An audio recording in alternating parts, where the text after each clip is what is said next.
y'all, it's my review for the Real Housewives of Miami, episodes 7, 8, and 9. Now, can I just be honest with y'all? I've been procrastinating a lot on Miami all the time, and I really think it's Bravo's fault.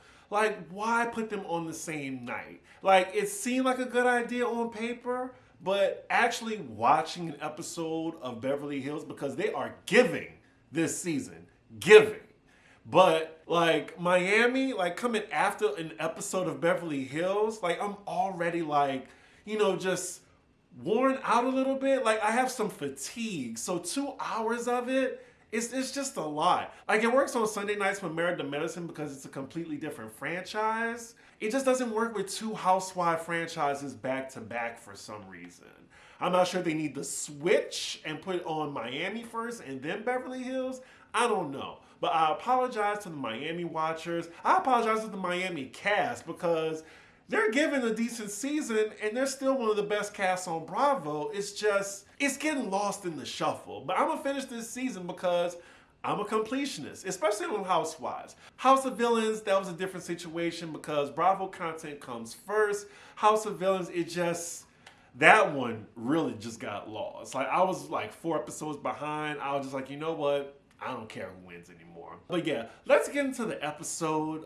We have a lot to cover. For the interest of time though, I'm gonna try to get this all under 40 minutes. So we open up the episode. We're on the girls' trip to, what is it? Palm Beach? I think, correct me if I'm wrong.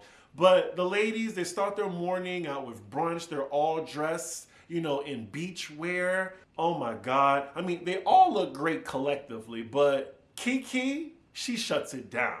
She looks like a Bond girl. A little later at the table though, Lisa, she wants to play a game. And at least this game is thought out. It's a scavenger hunt. So they're just playing around right now. I am not about to review this. Fast forward. Okay. This was a fun part of the scavenger hunt. I'm guessing they had to find something like underwear, tampon, lipstick, something in that realm.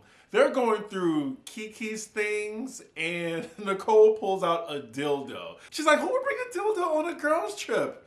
I was like, wait a minute. And then she said 2 days. I was like, oh, okay. Because I've been on a trip and look, day 4, I be jonesing. Like I can't wait to get back to my home to get some release. So I get it. Like sometimes on the trip, you can't help it. She says, if I'm going anywhere like for more than 6 to 8 hours, I'm gonna bring my dildo. High five, Kiki, for the single girls. But I'm not sure if I need it like that. My threshold is 4 to 5 days I can go. But look, it's gonna be a long 4 to 5 days though for me. That's too much of Chris's business. Let's continue. So after the game's over, the ladies kind of dispersed for a bit. We're with Nicole and Marisol, and they were getting along during the whole scavenger hunt, her and Alexia. But now, Marisol is telling her, looking back at it, that was kind of messy of me. I think she was the one who brought up the rumors about her sleeping with everybody in the hospital. Yeah, Marisol. She said she was hazing her.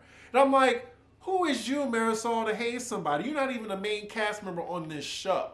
Let's keep it real. But the girls, they're jealous of Dr. Nicole. Ain't it obvious? So it looks like we get a little truce between them for now. And did y'all hear when Marisol said, you can get me back?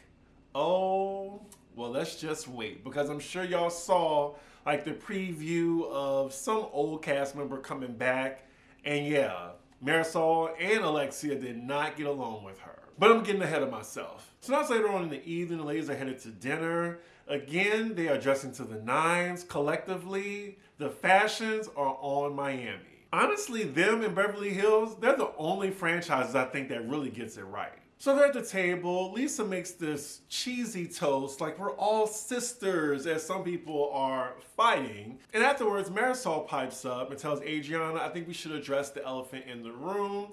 Like, we went really low with each other and I didn't like how I came off. And basically, she wants to get a truce with her as well. Like, they can at least be cordial for the 2-day trip. And Adriana agrees. We cut to her homegirl Julia's confessional, and she says she appreciates Marisol apologizing, but she don't think that's enough. She doesn't believe the apology because mainly Marisol is the one that's always stirring the pot or bringing a rumor to the group. So actually, Julia does pipe up at the table. She tells Marisol, well, you're kind of the common denominator here. Basically what she's saying, and she gave her an example about last year, how she tried to say that Adriana's man was married, all the while he was actually divorced, and Alexia, dumbass, didn't read the bottom of the document, I think. And then, she got the flack for that because she was just passing on a rumor that Marisol told her. So then Alexia kind of chimes in with Julia and agrees and holds Marisol accountable, which kind of gags the other women at the table because, they're Cuban freaking frack. Shout out, trying to bring Nicole into it. Nicole's like, wrong road. Like, I think she's over it. Marisol, she gets it. She's like that Monique meme. You know what? My bad. But Julia, she's a dog with a bone. Like, she asked Marisol, did she hire a private investigator to investigate any of the ladies at the table? And of course Marisol denies it. I'm like, what's she gonna say? Yes, y'all, I actually hired a private investigator, so I can have tea on each and every one of you.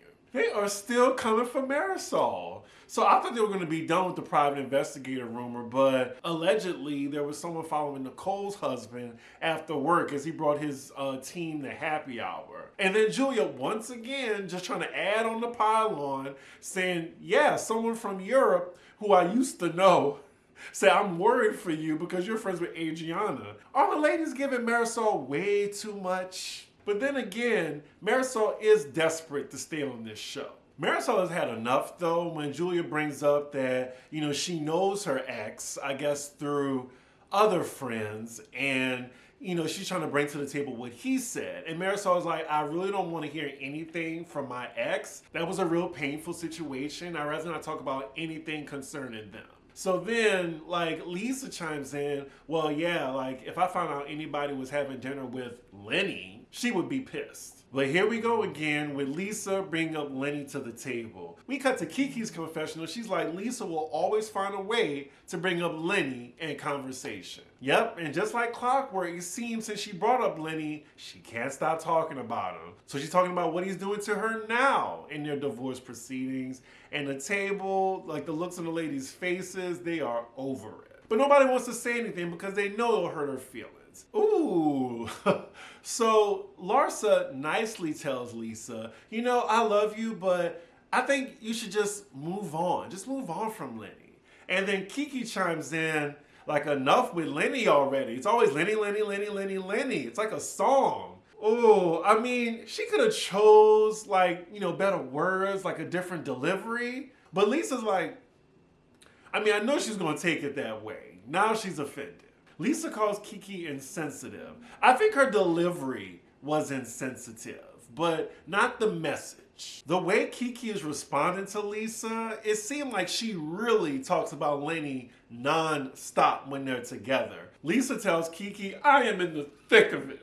I am in the thick of it, and it's hard. The other ladies are making sure they stay out of it, even though they all probably agree with Kiki. Lisa tells Kiki, who are you to tell me about my life? So it looks like the argument's escalating between the two, and then the ladies jump in. Marisol's like, enough, let's just stop talking about it. Lisa wants to switch seats now. Nicole and Kiki go to the bathroom. Meanwhile, at the table, Lisa, of course she about to go into tears. You think I want to be doing this for 15 years? Do you think that? What the fuck? Shut the fuck up! Oh no, so now Larsa wants to talk to Gertie, trying to explain that she was coming from a good place, gossiping about her cancer diagnosis, when she can't just say, sorry. Sorry, I fucked up, I should have never done that, I am here for you now. No, she keeps trying to make excuses for her actions. It's now a lot going on at the table. They're going back and forth now because Larsa just can't fucking apologize. Oh my God, Lisa's having a breakdown while Gertie and Larsa are going back and forth. It's my life! I don't mean to be laughing at her. The other ladies are just trying to calm her ass down. So the ladies decide to nip this conversation in the bud for the time being, and they decide to call it a night and leave dinner. So next scene is day 2. The ladies all having breakfast. We see Julia and Ariana talking, and they're just talking about the previous evening. And Julia wonders how Marisol knows she's been talking to her ex. And Marisol has informants, allegedly. Okay, Julia, she knows what she's doing. Now she's saying that he's traumatized by her and starts naming all the alleged things that Marisol did to him. Oh my God. Adriana said she heard from Leah Black that she would go to this lady. I guess because they think Marisol subscribes to dark magic. They said she brought her picture in and said she wants her dead. What? And while they're on the topic of Marisol, Julia brings up her partner in crime, Alexia, and is wondering whether or not she should confront her on, some comments that she's been making. In the last episode, God, it was so long ago. She was joking that they can't share a room together without Alexia asking her husband. And she said it more than once. And she wants to know why she's saying this. Is it because I'm gay? You think I can't control my urges and I just like any woman I'm sleeping in the same bed with? So then all the ladies are having breakfast at the table. And clearly there's still some tension between Lisa and Kiki. But anywho, the ladies' activity for the day is Lisa's going to do something for her business. I think it's involving skincare, something in that realm. And then the other ladies are going to be doing croquet. Sounds a little boring, but we'll see. So as they're leaving, Lisa fully intended to have Larsa go with her, but Larsa was like, I'd rather not go. That's supposed to be her best friend in the group. So Adriana goes with her. So then the other ladies, they leave in these cute, like 1950s Chevrolet, like the old school cars. They're driving on the interstate, and one of the cars breaks down. Basically, all the ladies have to get into one of those cars to the croquet game. So meanwhile, we're with Lisa at her meeting, and it's actually for like a fragrance she's working on.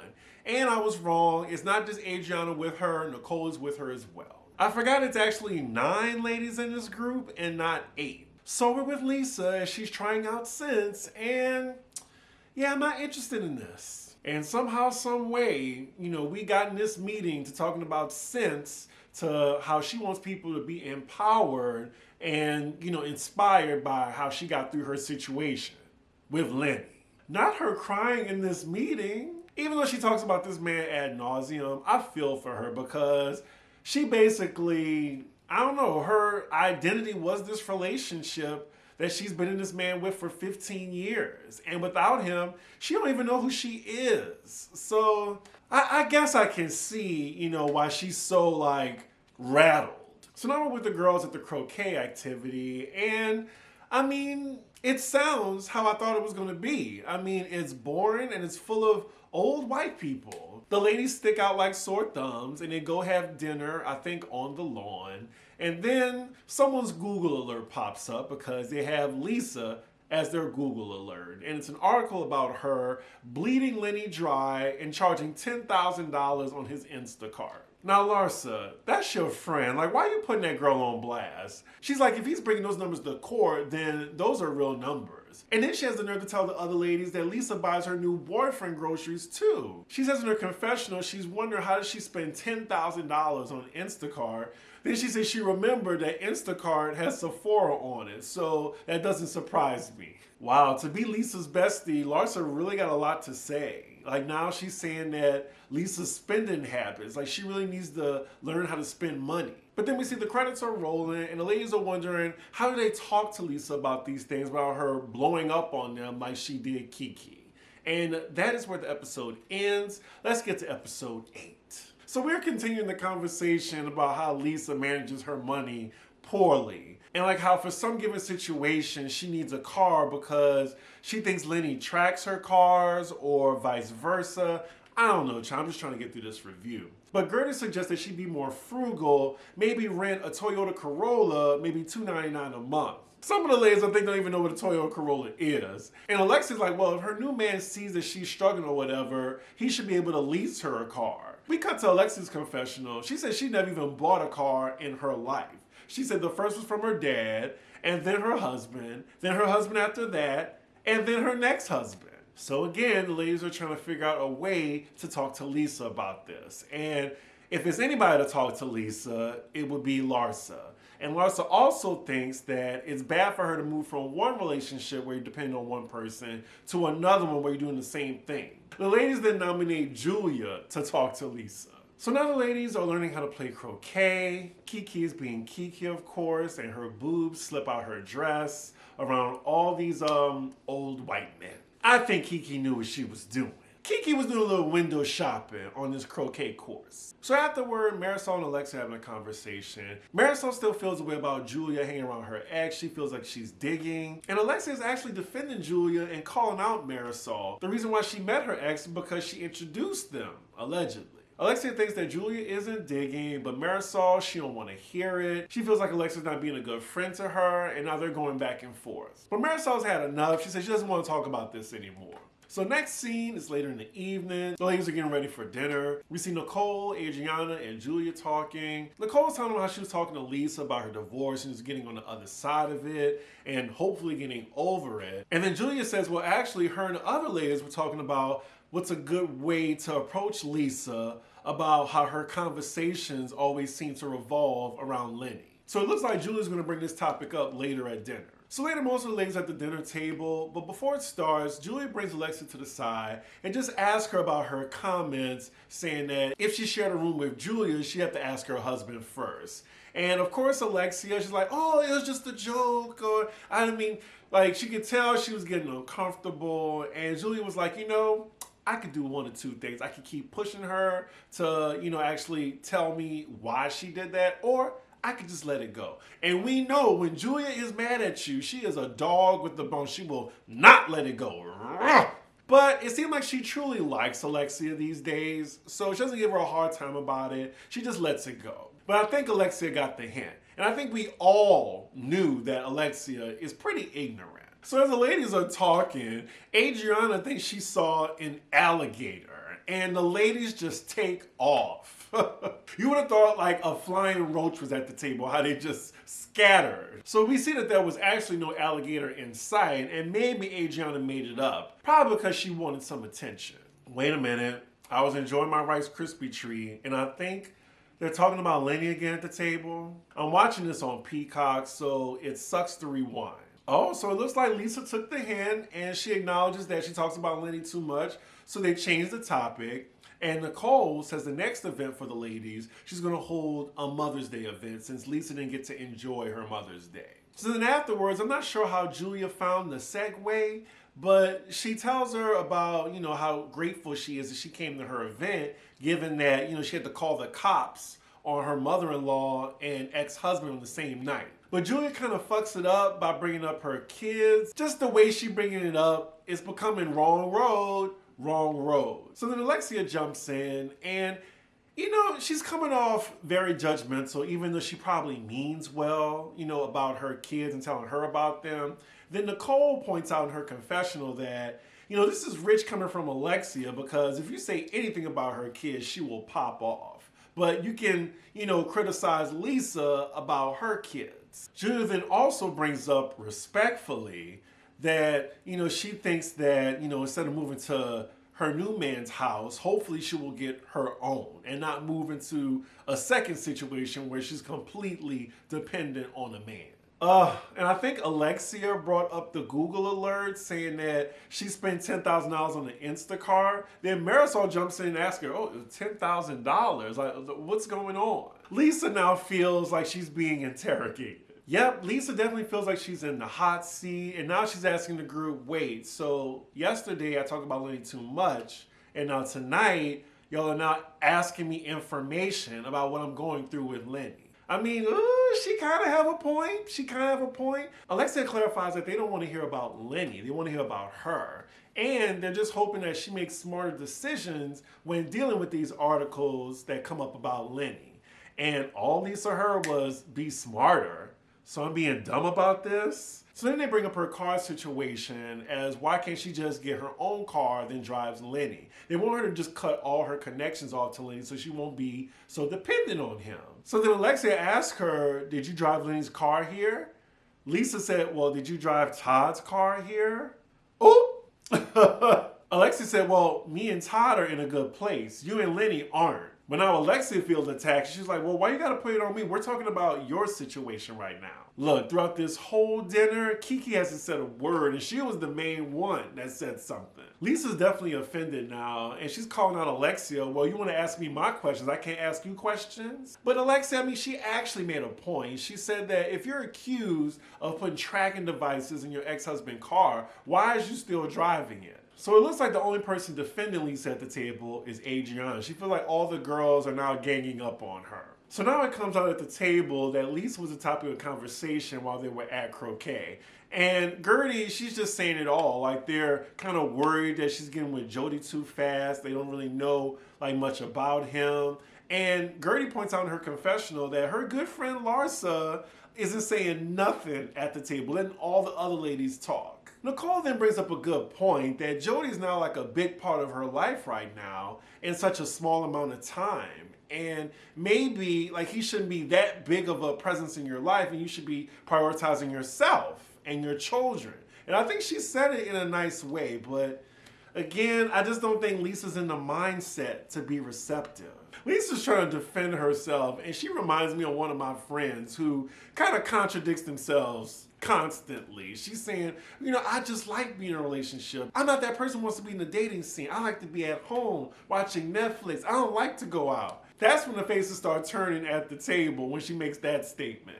Girl, really? You don't like to go out? So Gertie is just mentioning it all. She's very Garcelle in this scene. She then brings up, well, is Jody supporting you emotionally, or is he also supporting you financially?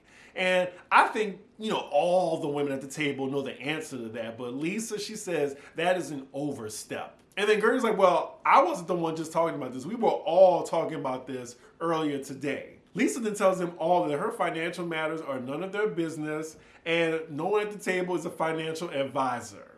They all laugh. And then Alexa's giving her experience when she was dating Todd, like how she was in like litigation about her last husband, and she didn't take a dime from him. She didn't want to involve him in that. But then when she had the chance to appeal, he stepped in and was like, you really need to just let it go and not let it consume you. Lisa then says she hears the ladies, but her situation, as all the situations, are different. Kiki then interjects and says, you know, we really just want the best for you. She even deads the conversation and asks Lisa, like, can we all just do a group hug? Can we hug you because we support you? Cut to Lisa's confessional though, and she feels some type of way about them all ganging up on her. Damn, so they sit down after the group hug and they still having the conversation? I mean, Lisa couldn't let it go. She's just like, y'all, I'm in like a serious legal battle. Not everything is on the table. And she said, you know, I want to be in litigation in court, not here. And then Kiki said, well, I just don't know a lot about Jody. And everyone was like, oh, here we go. So the dinner ends, thank God. And next scene, all the ladies are back in Miami. Look at Larsa. She is so glad she is back with her man. They are probably inseparable. It's probably because she wants access to the money. So next scene we're with Gertie. She's talking to her husband about the trip and what Lisa's going through. And then she's talking about her cancer diagnosis and she possibly has to go to surgery. Next scene we're with Nicole as she's meeting her dad and his new girlfriend for dinner. So her dad arrives without his girlfriend. I guess she was sick. And they're having conversation, but her dad is kind of awkwardly leaving the table every 5 minutes. He's acting very strange, and then he tells Nicole that he's trying to have kids. And then Nicole's like, excuse me? Then he says 2 kids. I can't tell if he's serious or not. Or maybe he's drunk, I don't know. So she's gently trying to tell her dad that, you know, if you bring a kid in this world, like, do you think about like how long you're gonna be here? Messy Ass Production puts his age in the corner. He's 69, which is, wow. My dad is 77 and looks better. I mean, rest Nicole's dad's soul, because I know he passed. But I'm just saying, that's 69, wow. Like, I thought he was older. Anywho, I'm not sure if Nicole is chastising him, but then she asks, oh, so how many children would that be? Like, including me, my brother. Like, he said 8 kids. And Nicole is surprised by this because she's only met a few. But Nicole is flabbergasted that she might have siblings that she don't know about. If I was Nicole, I really wouldn't care to know who my siblings are or would be pressed to meet them. Like, if you weren't in my adolescence, then I'm kind of good. Damn, so Nicole was trying to hold it in the entire dinner, but she is going off on her dad right now. She even tells him, shut up. Ooh, she is pissed. And that's just how we leave the scene. Next scene, we're with Lisa. She's definitely in Lenny's car. She's taking her kids to dance class. Have my hand on the fast forward button. So while Lisa's there, we see her getting FaceTimed by Adriana, and now she's telling Adriana about a motion that Lenny put on her. I'm guessing Adriana's the only person now she can talk to about this, since the other ladies made it pretty clear that they don't want to hear about Lenny. So now Lenny is trying to get 100% custody of the kids and try to paint her as an unfit mother. Wow, so when Adriana said she was on her way, like, damn, was she in the neighborhood? So they go outside, they're talking to Adriana's car, Lisa's telling her everything. She starts breaking down. I am in hell, I don't know what I'm going to get out. Like, just breaking down. She's saying Lenny is trying to take everything from her. Ooh, I really hope she gets on the other side of this. Lord. Adriana tries to calm her down, but she also tells Lisa that she's very pissed at the group for coming at her when she's going through all of this. Ooh, Adriana's throwing all the ladies under the bus. So the credits start rolling. We see Adriana just affirming to Lisa that she's a good mom, gives her a hug, and the episode ends there. And then we see production. They put a picture of Nicole's dad to commemorate him. And now we're on episode 9. Light at the end of the tunnel, y'all. Oh shit, here we go. We get the Shonda Rhimes rewind. We see them at the Mother's Day dinner hosted by Nicole, and Alexia's going off on her. They're going back and forth. Nicole's trying to figure out what's happening. Then we get to 72 hours earlier. So we get a little montage of what the ladies are doing. We see Nicole as she's planning the Mother's Day event. We're now with Alexia as she's with her son. They're going furniture shopping. You know, I'll give it to Alexia. Like, I don't mind her style. Like, she gets it right, like, 80% of the time. So it's actually both of her sons, and she's getting the oldest one apartment furniture. She lets us know that he broke up with his girlfriend that called the police on him. And she thinks that some time has passed by, and as he's matured, he's now in the right age where he's ready for a girlfriend. I personally would not want my mom to be having this conversation about me. Now, is it just me, or is her son high as hell in this scene? Oh, so it looks like we're going to get some tea in this scene, because I was definitely about to fast forward. It turns out that Alexia has to move out her house because they're renting. They don't own that place. And allegedly, Tom is having some financial problems. But according to Alexia, the owner of the apartment just wanted to sell it, so they didn't have a choice but to move out. But they've been renting for 6 years. And the reason they rent, she says Todd thinks it's smarter than to own the property. I don't know. I think she tried to keep that under wraps that they rent. I'm actually mad that 9 episodes in, we're just finding out her tea. Like, cause she definitely didn't tell this to the other ladies. So next scene, we're at Julia's farm. She's with Adriana, and she's just saying like how expensive the farm has become because she's housing all these damn animals. Now, I thought it was Martina's money that was helping Julia pay for the farm, since she called it like an expensive hobby.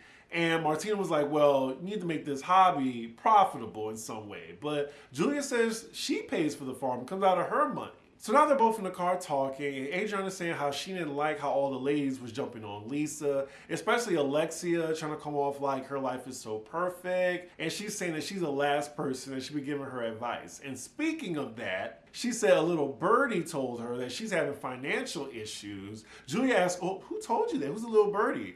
And then we found out that it's an ex-housewife on the show. Her name is Anna. I looked up Anna and don't know. I'm sorry to that lady. So this Anna chick, she does not get along with Alexia and Marisol. They both used to be besties. Now, Adriana is telling a whole different story than what Alexia said on camera.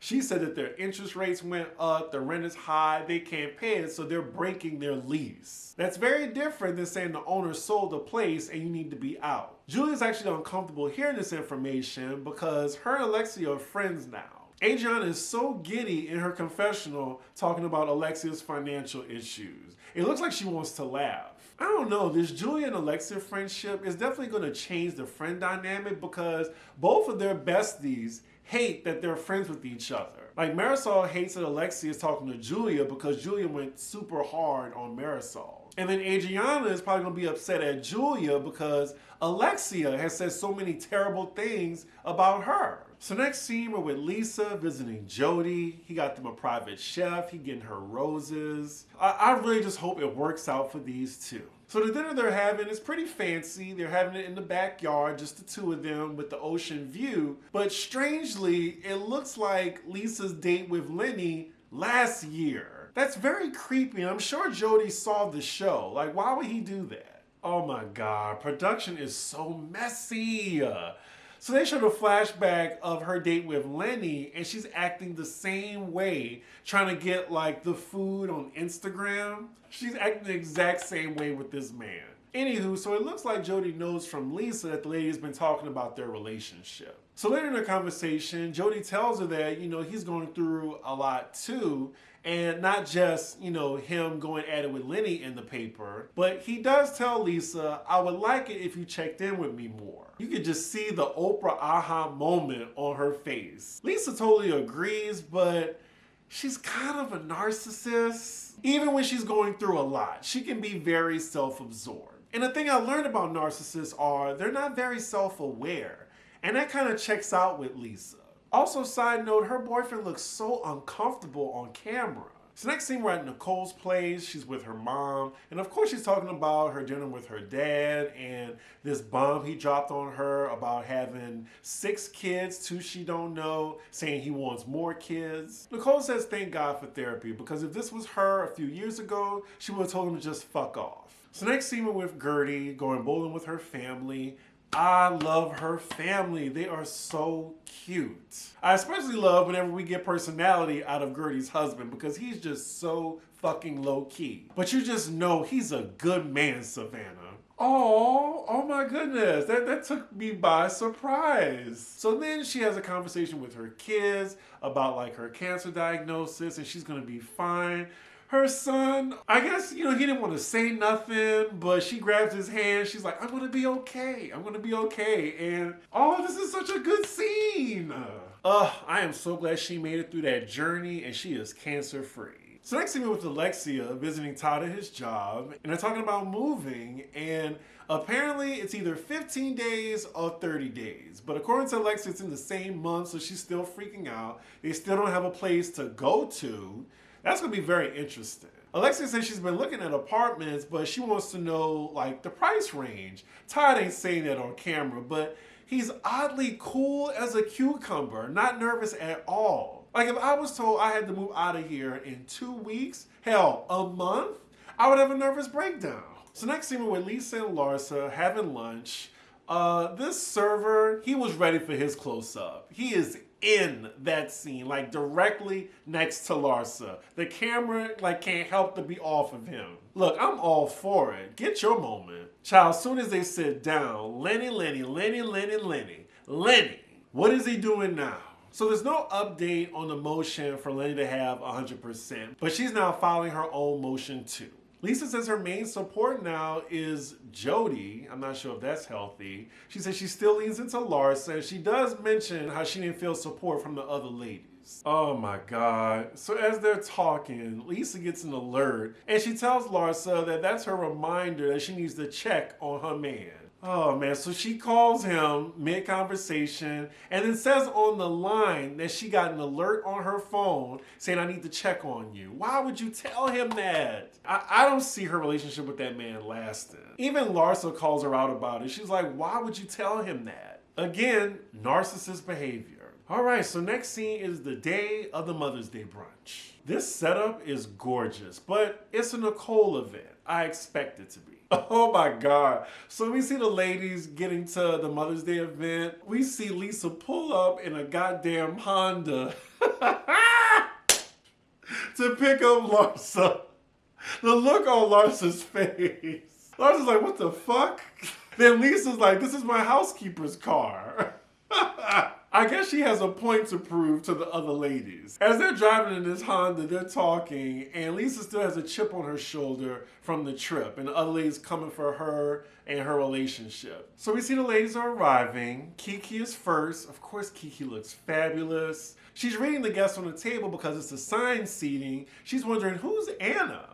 And then Nicole's like, the Anna Canseco, whatever her name is. I'm sorry if I messed it up. But the Anna who used to be a housewife on this franchise. And Kiki was like, ooh, Nicole.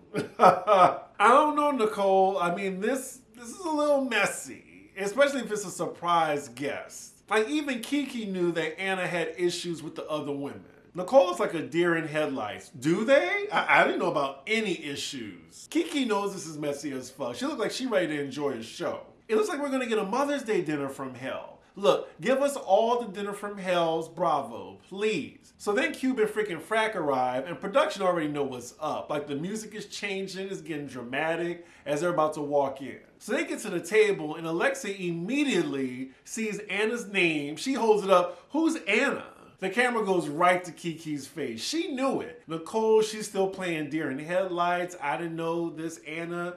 Adriana's bringing her. Alexia is now pissed. She says, you guys are pathetic. She feels that it's a setup. We cut to Marisol's confessional. She pulls a Mariah Carey. I don't know her. So any of y'all who watched the earlier seasons of Miami, please let me know down in the comments. Give me some cliff notes on Anna, because I'm not about to watch seasons 1 through 3. I'm sorry. Nicole's still trying to ask them, like, what's the problem with Anna? And Alexia's like, Nicole, you know. I want to know, because the way Alexia flipped on Nicole as soon as she saw Anna's name, child, another woman they bringing up wants to kill somebody on the cast. She wants me dead. Alexia keeps going. On Mother's Day, you decide to do something like this? How pathetic. I don't know.